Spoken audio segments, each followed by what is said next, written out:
इंदौर में भाजपा विधायक उषा ठाकुर ने वक्फ संशोधन बिल को लेकर उठ रहे सवालों पर बड़ा बयान दिया है। उन्होंने कहा कि इस बिल को लेकर किसी को भी घबराने की जरूरत नहीं है।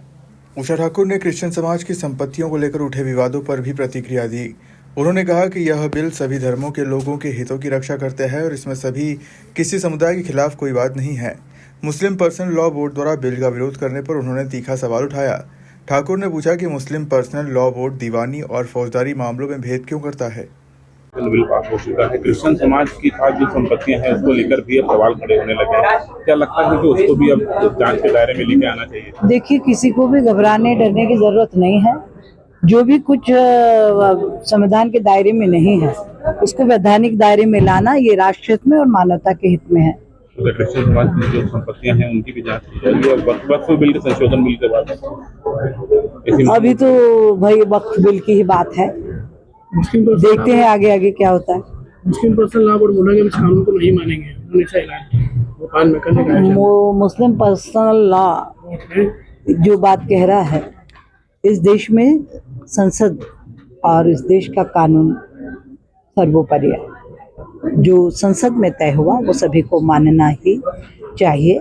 मुस्लिम पर्सनल लॉ जिस प्रकार से बात कर रहा है, तो मेरा तो एक आग्रह कि फिर दीवानी और फौजदारी में भेद क्यों भाई?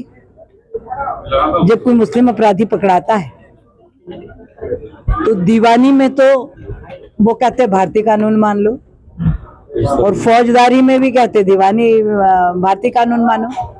फिर मुस्लिम पर्सनल लॉ वाले, उनका कोई भी अपराधी पकड़ा जाए तो उसके लिए मुस्लिम पर्सनल लॉ का जो कानून है उसी को मान्यता क्यों नहीं देते, इसकी मांग क्यों नहीं करते?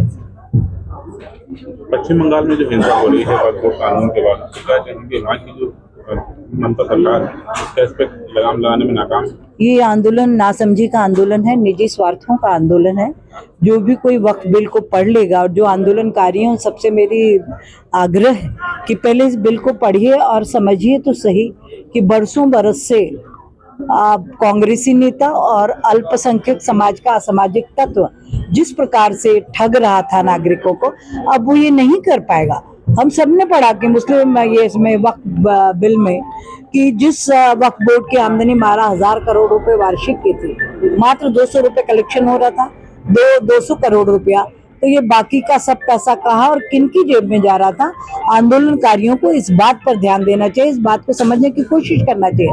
वक्फ बिल के बाद तो जो भी कुछ होगा वो सब मुस्लिम समाज की शिक्षा, स्वास्थ्य, उनकी समाज की बेहतरी के लिए होगा। ब्यूरो रिपोर्ट, खबर मध्य प्रदेश।